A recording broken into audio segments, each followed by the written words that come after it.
Dan Ustaz membalut luka dengan takwa.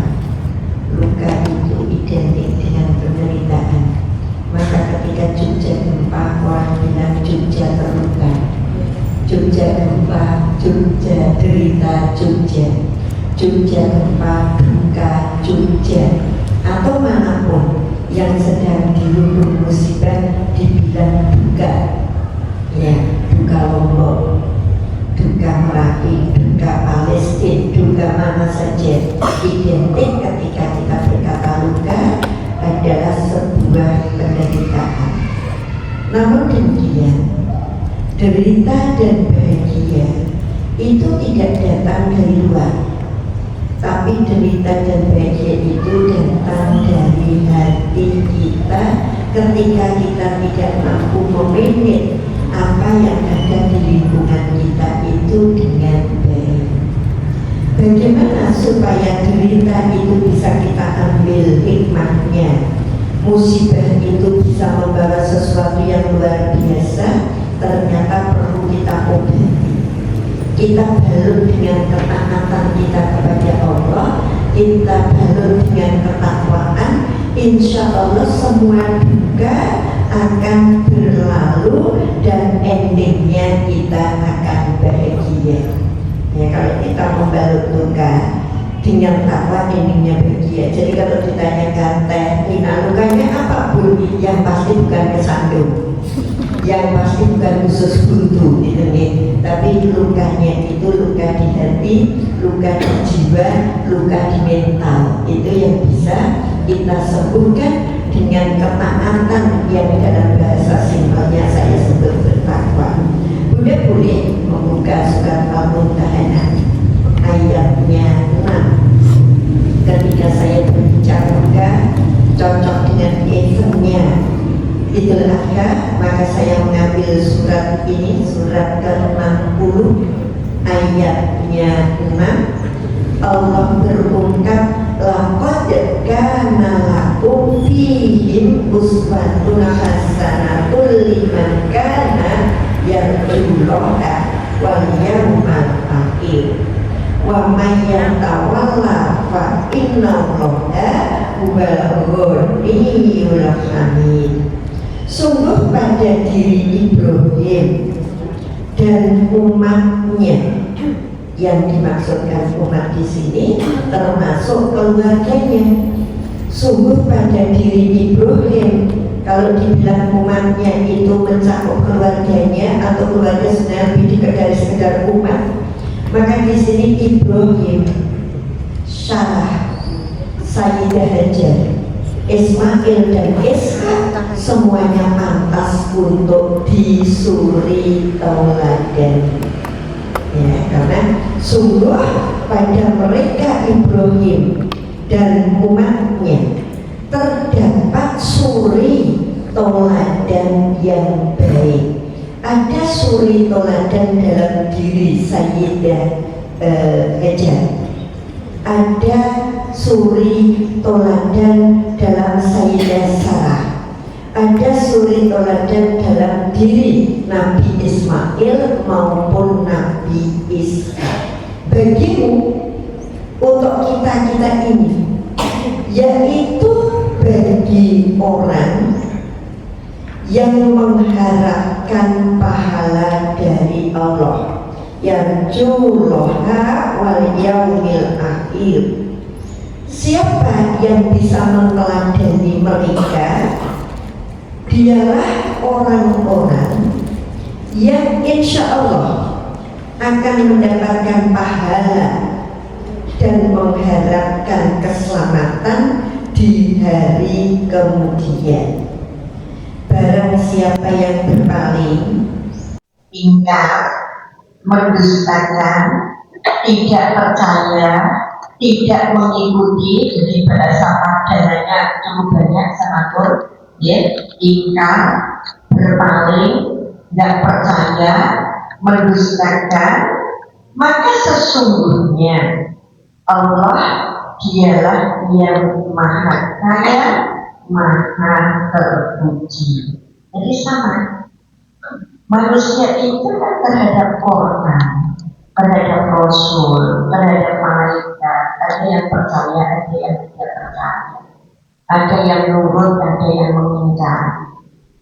yang oke, ada yang no. Ini semuanya lengkap. Maka ketika saya matur, duka dan bahagia berasal dari luar, karena hati kita nanti yang akan menentukan sesuatu itu membuat saya berduka atau membuat saya bahagia. Itu tergantung kita. Nah, Bunda, saya matur bahwa Nabi Ibrahim alaihissalam suri teladan buat kita semuanya. Dalam kalau kita mau membagikan luka itu karena derita, luka kita itu tidak seberapa. Ya Allah, Bunda, saya sudah sholatnya bagus, ngajiku bagus, pasangan hidupku berkhianat. Nah, ayat yang barusan kita pahami tadi, Nabi Nuh itu kurang apa? Istrinya berkhianat, istrinya mendustakan. Nabi Nuh itu kurang apa taatnya kepada Allah? Kurang apa takwanya kepada Allah?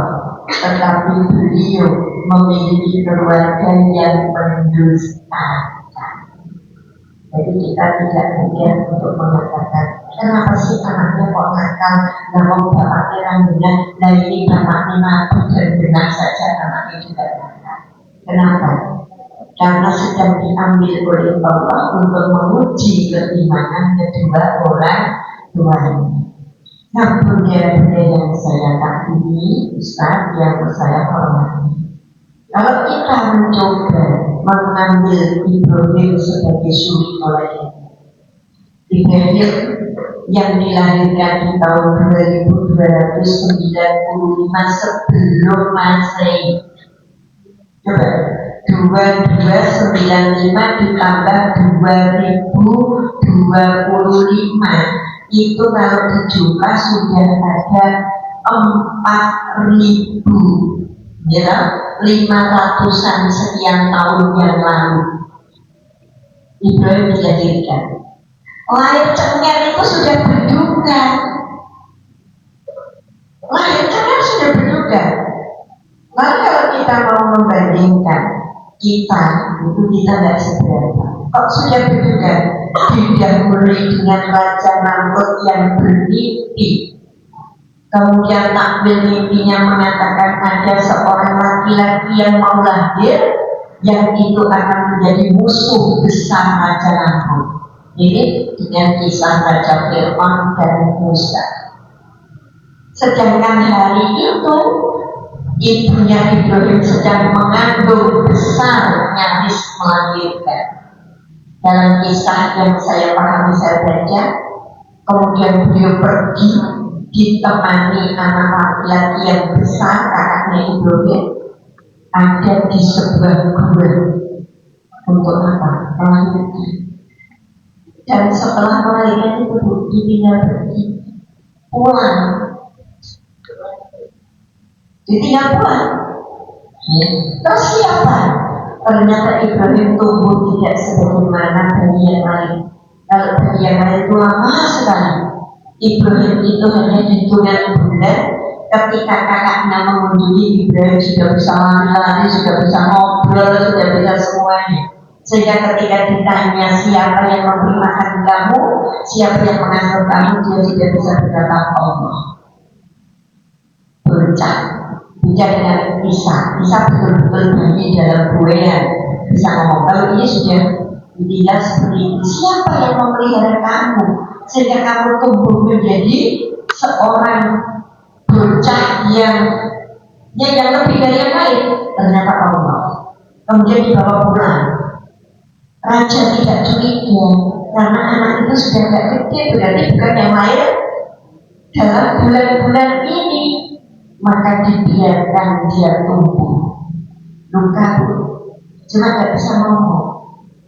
Apa yang dirasakan seorang bayi yang bulan-bulan ditinggal oleh ibunya di sebuah gua yang tidak punya siapa-siapa? Ibunya melahir, cengker sudah duka, sudah luka telinga. Kemudian dia dibesarkan dalam sebuah keluarga kaya raya yang memiliki pabrik Tuhan. Pabrik kerupuk aja bahagia loh. Pabrik baju kaya. Wih, anaknya sih beli pabrik lambi, kaya kan? Itu yang punya pabrik aluminium kalau di lingkungan saya. Ya, karena di daerah saya itu kan banyak pengusaha wajan macam-macam aluminium. Nah, anaknya juga gede gitu. Sekarang banyak ibu anak juragan Tuhan. Saya nggak bilang Allah, beda. Kalau Allah itu hanya satu. Tapi kalau Tuhan sekarang ini ada yang menuhankan kursi, menuhankan duit, menuhankan jabatan. Jadi Tuhan macam-macam. Tapi kalau Allah hanya satu. Maka saya nggak bilang pabrik Allah. Pabrik Tuhan. Suatu ketika keusilannya yang digerakkan oleh hatinya, dia mencoba dolanan Tuhan. Ayah, kok ini kupingnya besar, kok ini hidungnya gak besar, komplit semua ditanyakan dengan keterbatasan. Kemudian gak bisa banyak, nanti waktunya gak cukup. Satu ketika ada pesta orang, dalam pesta itu semua orang suruh hadir. Tapi karena rangkaian dari pesta orang di antaranya adalah penyembahan berhala, Ibrahim tidak hadir. Dia bilang, ayah, aku tidak ikut. Kenapa? Karena aku sedang sakit. Itulah bohong Ibrahim pertama kali di usia remaja kecil, bukan remaja 17-18, tapi masih sekitar 10 tahun. Dia tidak pesta menolak karena dia sedang gak enak badan. Kenapa dia berkata seperti itu? Karena hatinya ada tauhid, hatinya ada Allah. Sehingga ritual apapun yang berbau mendustakan Allah, mengingkari Allah, Ibrahim belajar untuk menolaknya. Itu kebohongan Ibrahim yang pertama. Luka hatinya. Karena apa? Tidak sejalan, seirama, sepakat dan sepaket dengan orang lain. Betul. Coba kalau kita di rumah tangga punya masalah gak oke sama anak kita, rasanya gimana Bu? Di keluarga itu gak oke dengan anak-anak kita, itu rasanya gimana? Sedih. Nah ini Ibrahim saya bilang gak sepaket, bertentangan, sedih. Kesedihan itu dibawa Ibrahim untuk keluar rumah. Orang jadi anaknya juga dan Tuhan yola opo. Pilih pergi meninggalkan keluarganya. Tidak usah saya baca di surat Maryam tentang pencarian Tuhan. Tapi apa yang terjadi Bu? Di saat itu Raja Namrud memiliki ketakutan yang luar biasa. Apalagi dibuktikan dengan kebohongan yang kedua Nabi Ibrahim. Jadi selama hidup Nabi Ibrahim bohongan. Kebohongan yang kedua apa? Ketika menyaksikan semua Tuhan hancur, tinggal satu Tuhan, kemudian ditanya Namrud siapa yang menghancurkan berhala-berhala itu? Dia jawab yang menghancurkan itu berarti bohong yang kedua. Kira-kira kita baru berapa kali dulu? Termasuk saya sudah bohong berapa kali? Ini Ibrahim sudah seusia itu baru berbohong 2 kali. Ketika ditanya siapa yang menghancurkan berhala-berhala itu, jawabnya tanyalah pada berhala yang paling gede itu. Dia yang tahu. Ternyata semua sepakat menghujat Ibrahim. Berhala itu tidak bisa ngomong, apalagi memanggil apa, apalagi menghancurkan. Kemudian dengan wajah sinisnya ngece, Ibrahim berkata, sudah tahu nggak bisa apa-apa, kok disembah. Muncullah perintah Namrud untuk menangkap kemudian membakarnya. Jadi pertanyaan saya, ketika mau dibakar itu Ibrahim berani demi Allah berani, tidak punya rasa takut. Pertanyaan saya, apakah Ibrahim sudah tahu bahwa ketika dia memasuki api yang menyala-nyala nanti, apinya kemudian berubah menjadi dingin? Ya. Pertanyaannya, apakah dia tahu apinya akan berubah menjadi dingin? Ternyata dia tidak tahu. Tapi kenapa mau? Meskipun Quran itu ada pada zaman Rasulullah SAW, tetapi ayat-ayat ini sudah berlaku jauh sebelumnya.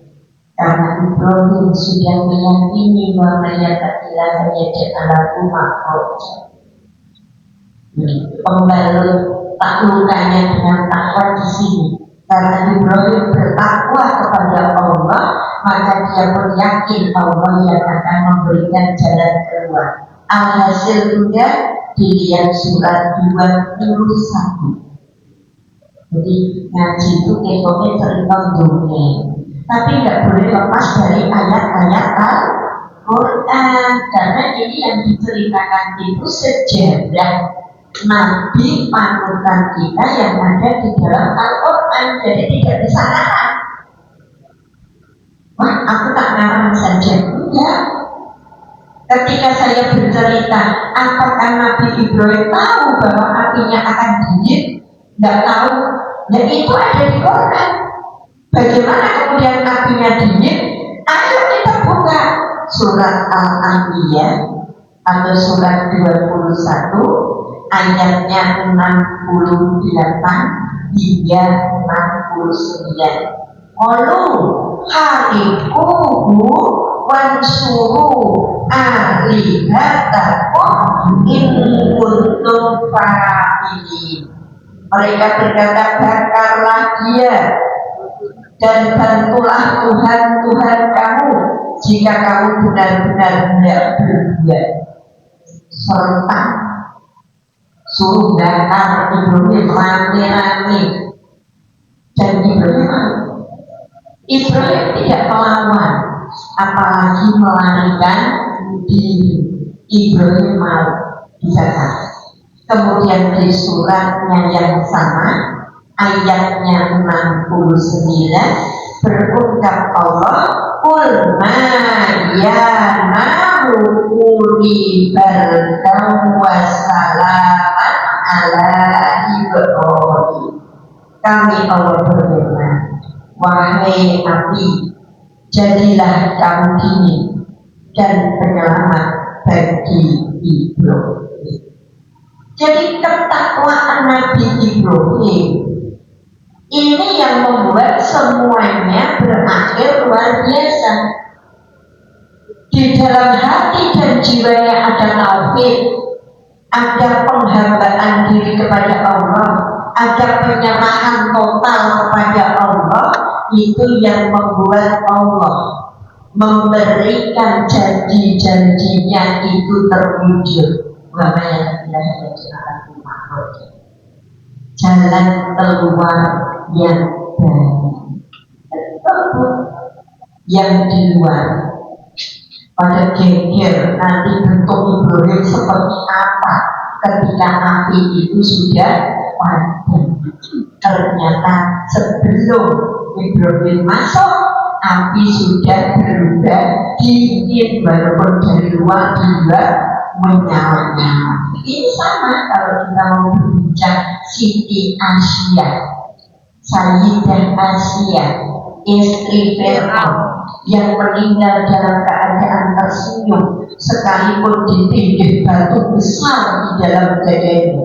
Tapi ternyata sebelum batu sampai pada dada, rohnya sudah diangkat oleh Allah ke surga. Maka ketika roh ini diangkat, kemudian dia menyunggingkan senyum. begitu batu besar yang dibawa bala tentara Fir'aun dipinggirkan ke dadanya, bunuh istrinya caranya seperti itu, semua heran. Dibunuh, dipinggir batu besar, dia tersenyum. Kenapa dia tidak merasakan? Sebelum batu sampai di dada, nyawa sudah diangkat oleh Allah masuk ke dalam surga. Maka kalau bisa, siapa perempuan yang masuk surga tanpa dihisab? Khadijah. Siapa lagi? Maryam. Siapa lagi? Asia. Siapa lagi? Fatimah. Itu 4 wanita agung yang masuk surga tanpa dihisab. Jangan tanya kenapa Aisyah enggak, yaitu 4 itu melebihi perjuangannya Aisyah. Kenapa? Total 4 ini perjuangan dalam ketauhidan. Coba kita mau berbicara siapa? Khadijah. Ketika semua orang belum percaya Rasulullah, beliau sudah percaya. Saking percayanya, saudara yang kaya raya tadi berubah menjadi miskin karena hartanya untuk berjihad semua. Sangat aneh. Rasul dinikahi Khadijah dalam kondisi Khadijah itu saudagar yang kaya raya. Tapi kita pernah mendengar dalam satu cerita nanti bahwa Khadijah dan Rasulullah pernah tidak punya apa-apa. Kenapa? Hartanya habis untuk berdakwah. Ini yang luar biasa. Kemudian bagaimana Maryam? Diambil oleh Allah untuk menunjukkan tanda-tanda kekuasaannya. Dia menanggung malu, menanggung aib seterusnya karena dia melahirkan tanpa punya suami. Ini kemudian bagaimana kita melihat Sayyidah Asia, istri Fir'aun, bagaimana perjuangannya menegakkan akidah. Jadi ini semua akidah. Kemudian yang terakhir, Fatimah, kita sudah tahu Fatimah memerankan Ummu Abiha, ibu dari bapaknya. Ya, Ummu Abiha, dia anak tapi bisa menyejukkan ayahnya dalam kondisi terpuruk sekalipun. Ini juga 4 wanita. Saya pernah mengajar banyak orang, Bunda, kenapa Ibu Kartini lebih tersohor dari Cut Nyakin? Gitu Pak ya. Jadi Cut Nyakin itu kan pahlawan sudah maju perang sampai tua, sampai berubah. Kita nonton film Kartini umur sampai tahun. Tapi kenapa ya Kartini kok lebih terkenal, lebih luas daripada ini? Ternyata ada satu peribahasa bahwa tema itu lebih tajam daripada pena. Karena Kartini berjuang dengan pena, dengan bukunya, dengan kisahnya, dengan ilmunya yang kita tahu pahala yang tidak terputus di antaranya ilmu yang bermanfaat dengan ilmunya. Sementara dengan tenaganya, walaupun ilmu juga ini tapi tidak seperti Kartini. Makanya Kartini lebih tersohor dibanding Cut Mulia, mata dia dahulu misalnya. Ya, kita sudah tahu. Tapi bukan ini, Masya Allah. Itu dari 4 wanita surga tanpa dihisab. Oke, kembali. Ini baru penderitaan Ibrahim yang kesekian. Saya singgungkan dengan penderitaan orang-orang yang mempertahankan tauhid seperti yang saya katakan ada Sayyidah Asia, ada Khadijah. Semua membalut luka dengan ketaatan kepada Allah. Tidak ada yang membalut luka itu dengan mohon maaf, kemaksiatan. Wah, aku punya suamiku gak benar, dipikir aku gak bisa kayak dulu. Dia lari ke lembah maksiat. Ada seorang suami yang punya istri, istrinya sesat, kemudian suaminya berbalas, dikira aku gak bisa kok kalau kamu begitu. Nah, ada suami istri yang ketika tidak diperlakukan yang baik, dia cari hiburan yang negatif.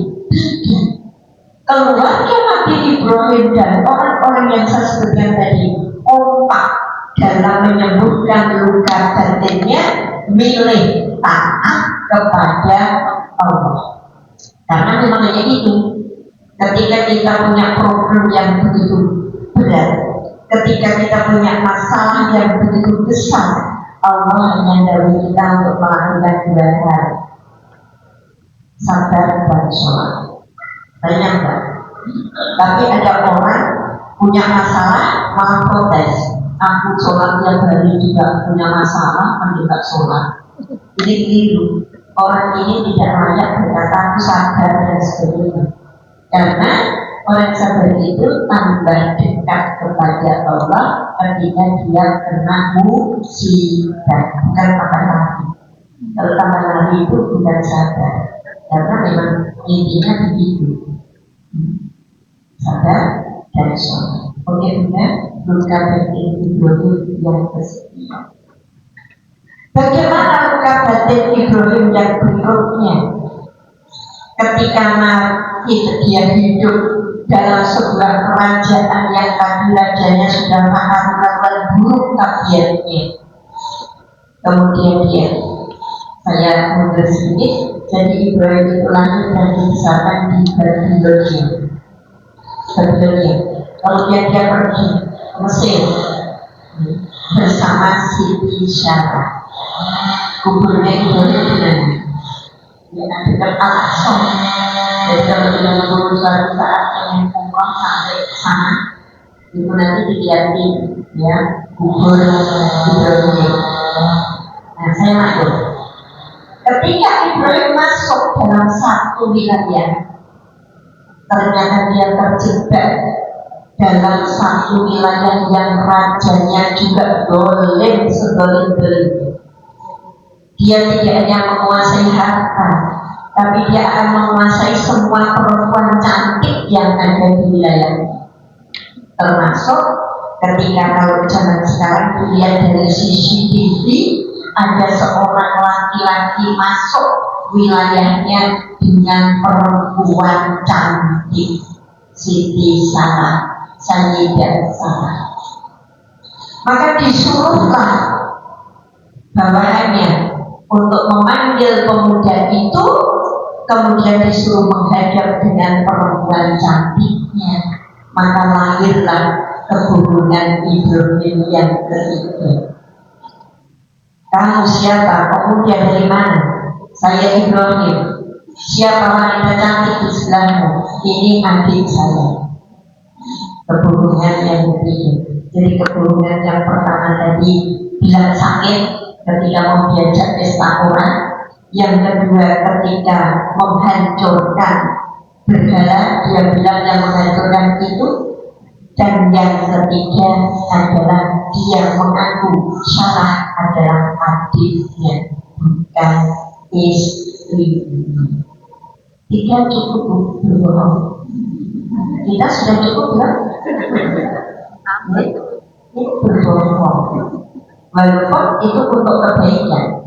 Kemudian kita berpikir berarti sekalipun untuk kebaikan, bohong itu harus diminimalisir. Ini tadi kan untuk kebaikan semuanya. Dia berbohong sakit untuk menyelamatkan akibatnya. Dia berbohong gak ngerti yang menghancurkan aja untuk menyelamatkan dirinya. Dia berbohong lagi, si Sarah itu adiknya untuk apa? Untuk jalan menuju dakwah, supaya Ibrahim boleh masuk ke wilayah tersebut. Silakan istrinya dicintai oleh sang raja. Terluka betul. Andai kita terluka enggak menyerahkan pasangan hidupnya itu. Kalau istri yang menyerahkan suaminya, bojoku badan. Kalau suami juga menyerahkan istrinya, silakan, ini istri saya, ini adik saya. Kira-kira terluka enggak itu? Terluka. Tapi kembali bahwa yang kadilah ya jangan Muhammad. Dia berdoa kepada Allah. Ya Allah, kami punya rencana yang indah.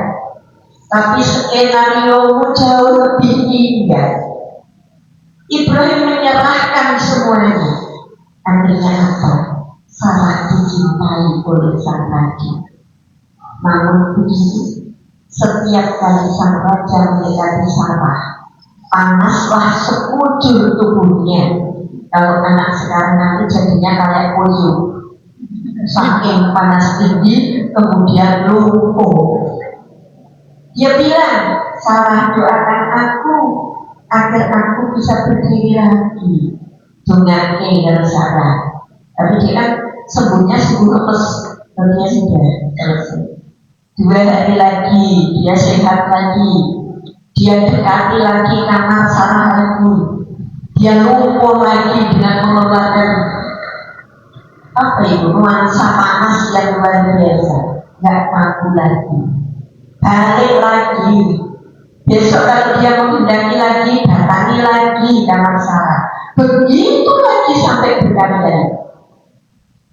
Akhirnya sang raja menyerah. Ibrahim, bawa adikku pergi. Mending aku gak lihat. Karena apa? Lihat orang cantik, tapi dia kepingin, tapi dia gak bisa.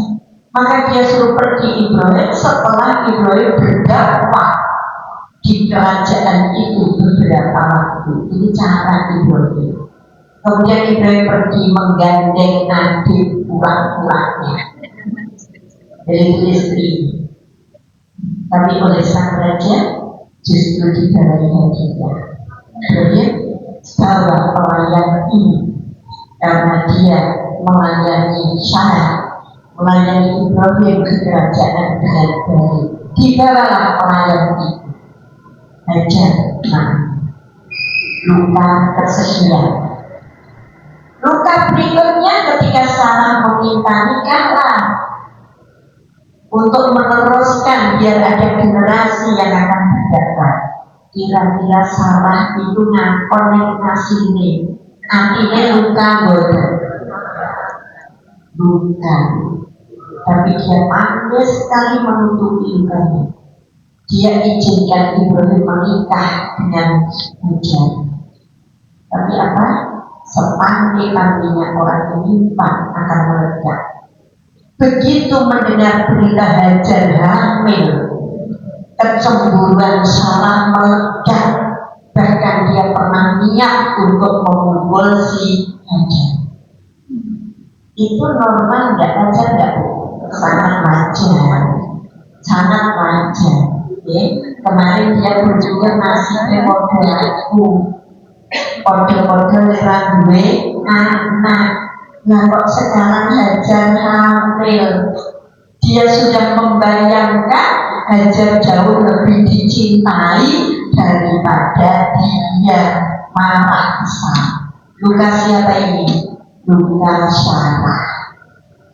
Tadi luka Ibrahim, sekarang luka Sarah.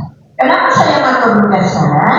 Karena tadi surat utama yang saya baca, Ibrahim dan kaumnya, Ibrahim dan keluarganya. Yuk kita sulit lagi. Dengan bijaknya Ibrahim mengreisi Sarah bahwa punya dan tidak punya anak itu Allah, bukan aku. Jadi dalam hatiku tidak ada perbedaan antara Sarah dengan Hajar. Tapi karena ketaatan Sarah dalam hubungan berapa bulan, akhirnya Sarah hamil. Gak jadi marah-marah loh. Dan tadi udah marah. Ini luka kesekian. Nanti bisa dibaca itu semuanya ikut. Luka berikutnya siapa yang paling luka? Hajar. Jadi luka Ibrahim sudah, luka Sarah, sekarang luka Hajar. Wanita mana yang tidak terluka? Begitu melahirkan, bangun saja belum mampu dengan tegak, ditinggal oleh suaminya, pergi untuk berdakwah, miras, nilai istri tua yang juga hamil tua. Bukan enggak Bu? Kalau penjaringan dipanggil dan lain ini, duwe bayi cilik lan duwe apa terus dipamiti suami, Bu aku tak rono nunggoni dheweke Gusti arep main nggih. Kira-kira kita gimana, Bu? Pertanyaannya luka enggak? Luka menganga enggak luka. Luka menganga itu luka banget, ya. Luka. Tapi apa ketauhidan muncul di surat Ibrahim? Saya bercerita, tapi tidak menyimpan dari risalah yang memang ada di dalam Al-Quran. Surat Ibrahim itu surat ke-14, dipersani mulai ayat 35. Ayat 35 surat Ibrahim. Wa'id qala Ibrahimu Rabbi ja'al hadzal balada aminan waj'alni wa baniya an na'budal asnam. Dan ingatlah ketika Ibrahim berdoa, ya Tuhan, jadikanlah negeri ini Mekah, negeri yang aman, dan jauhkanlah aku beserta anak cucuku agar tidak menyembah berhala. Di situ tidak ada pangan loh. Tapi Ibrahim berdoanya tidak turunkan makanan, tapi berdoanya jangan sampai anakku syirik, jangan sampai keluargaku musyrik, jangan sampai keluargaku kafir.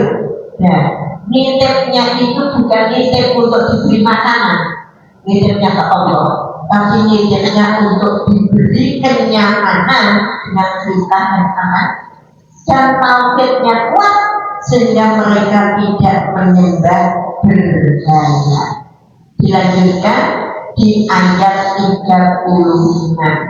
Saya nggak terlalu banyak masuk ayat 36 karena itu diskusinya Ibrahim dengan para berhala. Pernyataan berhala itu menyesatkan.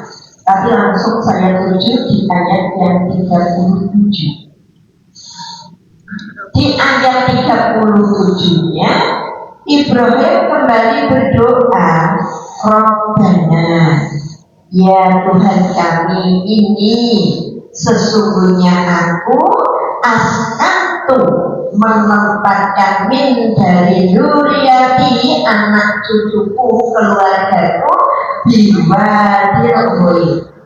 lembah yang sepi, lembah yang tidak mempunyai zat tanaman alias kering kerutan, ora ono apa-apa indah baitika, ya, di sisi diberikan baitika, rumahmu, baitika muharram, rumahmu yang suci, rumahmu yang diberkati, rumahmu yang dihormati. Rabbana liyuqimus shalah, ya Tuhanku, yang begitu, yang demikian, agar mereka mendirikan sholat.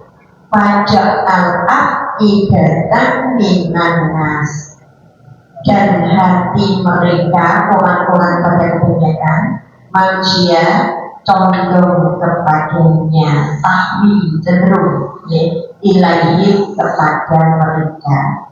Berjubuk, dan berilah rezeki pada mereka minas samaroti la'allahu yaskurun, buah-buahan agar mereka bersyukur.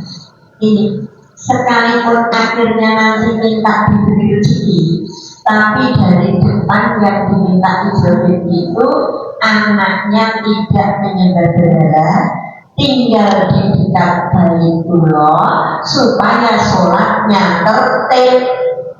Itu aja. Maka kemarin sedikit nggak boleh berhenti, nggak boleh tidak, jadi nggak nyebut nama. Saya mengikuti pengajian. Beliau menceritakan Ibrahim yang di kota Mekah belum ada Ka'bah saya bagian ini harus baca. Ka'bah itu ada sebelum zaman Nabi Ibrahim. Bahkan menurut kisah siapa yang mendirikan Ka'bah itu zaman Nabi Ibrahim. Maka zaman Nabi Ibrahim itu dia meletakkan anaknya di Baitullah. Berarti sudah ada Ka'bah, itu orangnya. Yang kedua apa? Ditemukan makom Ibrahim, bukan makam batu yang diinjak Ibrahim ketika membenahi atau renovasi Ka'bah. Berarti Ibrahim datang, Ka'bah itu sudah ada. Kita mikirnya begitu. Ini dasarnya ayat ini. Ya Allah, ditinggalkan di tempat yang sepi, tetapi ada Baitikal Muharram, ada rumahmu yang diberkahi. Ini apa inspirasi buat kita? Nek boleh omah, saya cedak kecil. Apa indikasi cedak rumah dan minimal? Jangan punya rumah yang tidak dengar ada, mau dengar aja soalnya apa makai murah dengar gitu. Tapi ini bukan jamaah tasbih, jamaah yang ada dasarnya dekat baik. Orang makan, dengar saja, tidak berangkat, apalagi tidak dengar. Tapi Ibrahim mencontohkan mencari rumah itu di sini. Ini luka aja. Ya, masih saya beri di sini. Kalau tidak ada tanya jawab, ya cepat. Ada ya apa-apa tak tulis. Saya juga menulis siapa yang dapat itu tanya. Punya kok lama nggak kepastian. Allah belum mempertemukan. Saya jawab gitu. Udah itu jawaban yang paling mantap. Nggak usah neko-neko. Oke, punya kok lama nggak ketemu dengan Allah belum mempertemukan. Nanti kalau Allah sudah bertemukan, itu tidak ada yang bisa menghalangi. Pasti kalau Allah sudah mempertemukan, kembali ke dua bayat akilah yang sebenarnya. Oke, terakhir, apa yang diteladani dari Ismail dan Ishak dalam luka dan ini? Ishak tadinya diberitakan karena kalau kita diurut ini keturunan dari Ismail. Jadi Ishak tadinya diberitakan di sini. Ismail, lukanya apa? Sekarang kalau ada anak ikut ibunya, belasan tahun ketemu bapaknya, hampir 13 tahun atau 12 tahun itu luka boleh. Luka. Bahkan sekarang ini itu sudah bisa dipakai alasan untuk anak nakal. Kenapa anaknya nakal? Tinggal pakai kan gitu. Tapi Ismail soleh loh. Berarti apa? Ibu single parent ngomong anak tidak harus anaknya ranggenan. Anaknya bisa soleh. Terus apa? Hajar. Nah, bapaknya kan bilang, nah ini Ibrahim yang lebih waktu baru. Itu luar biasa. Ayo, makanya ada materi di tempat lain kita ikut saling belajar dalam mensolehkan Ismail. Dia sendiri mensolehkan Ismail. Kita Ibrahim saja. Oke, sampai kepada Ismail. Bukan. Betapa anak yang rindu figur seorang ayah tiba-tiba ketemu ayahnya dalam kondisi yang kangen, yang cinta komplit, nih ditarik atau disembelih. Itu bayangkan luka batinnya. Masyarakat 102 suratnya semua ayatnya 102 ketika Ibrahim tanggal 7 Zulhijjah Idul Fitri Allah dahului menyembelih Ismail. Pagi harinya galau. Gimana? Mimpi atau setan? Gak yakin. Maka pada tanggal 8 beliau sare lagi dan mimpi lagi. Jadi mimpinya Nabi Ibrahim itu dimulai pada tanggal 7 sare, mimpi nyembelih Ismail. Antara percaya dan tidak, antara takwa dan godaan setan, maka hari itu cukup galau, terpenuhi bingung.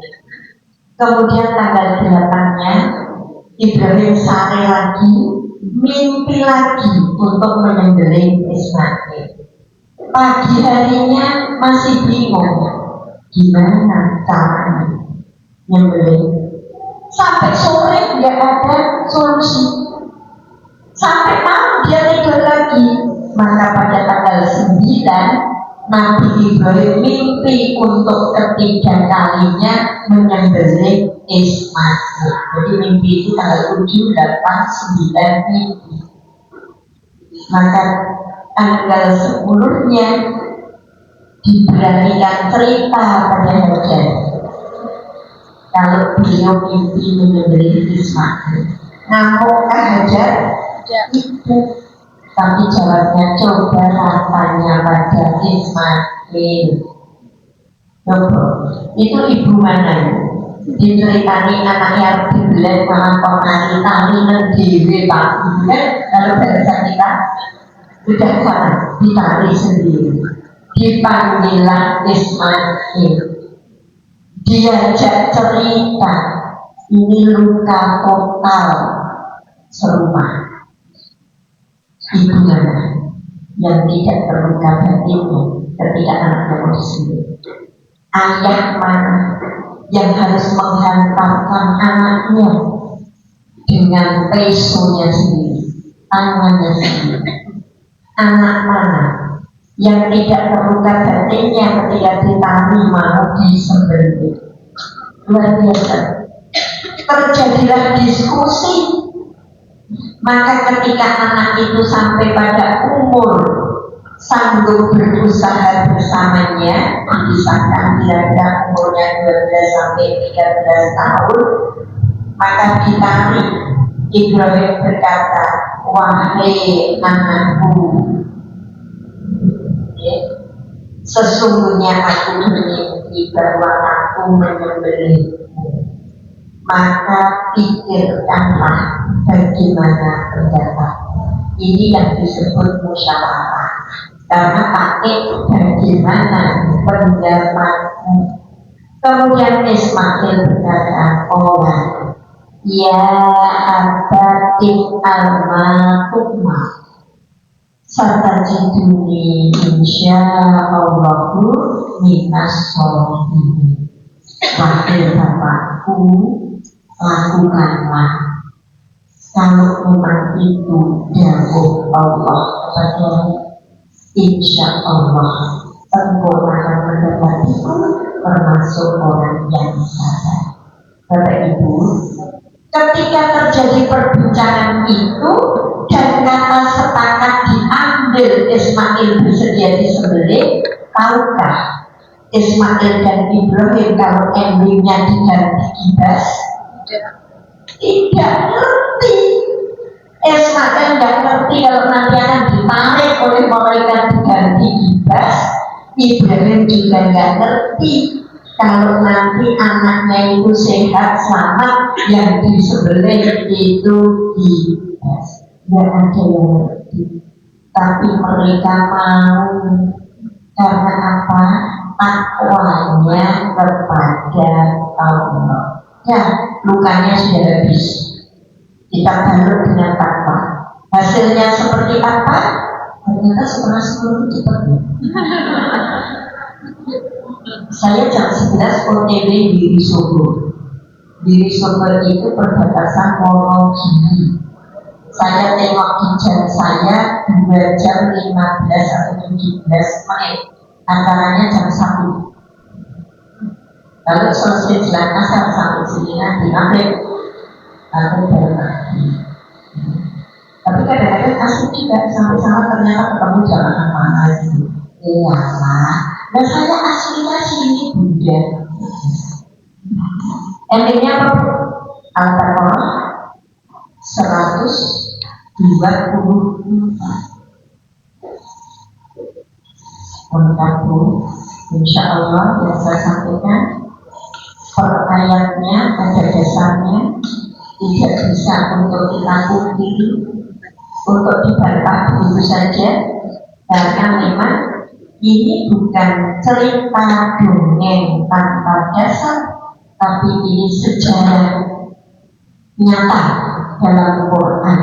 Sebagai orang Muslim kita percaya, maka satu persatu kisah saya ambilkan, ini surat ini, ayat ini, dan Allah sengaja tidak menjadikan cerita ini Allah menuntun yang mengumpulkan Quran ayat-ayat menjadi mushaf ini dituntun oleh Allah, tidak menjadikan satu.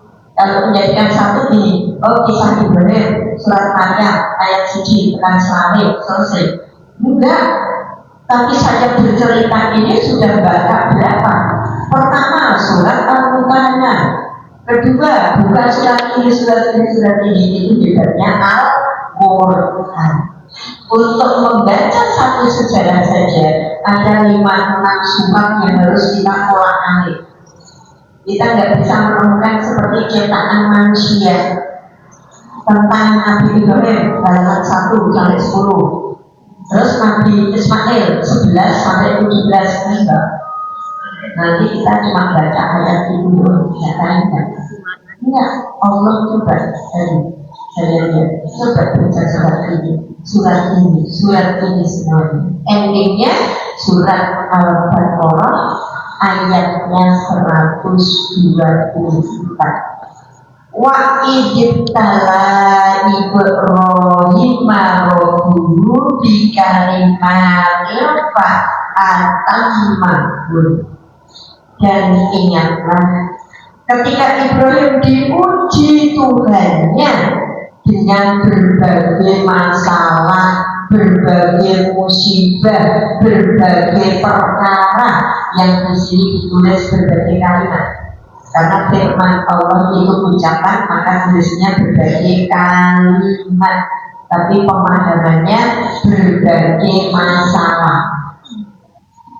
Ingatlah ketika Ibrahim diuji Tuhannya dengan berbagai masalah, dan dia lakukan dengan sempurna.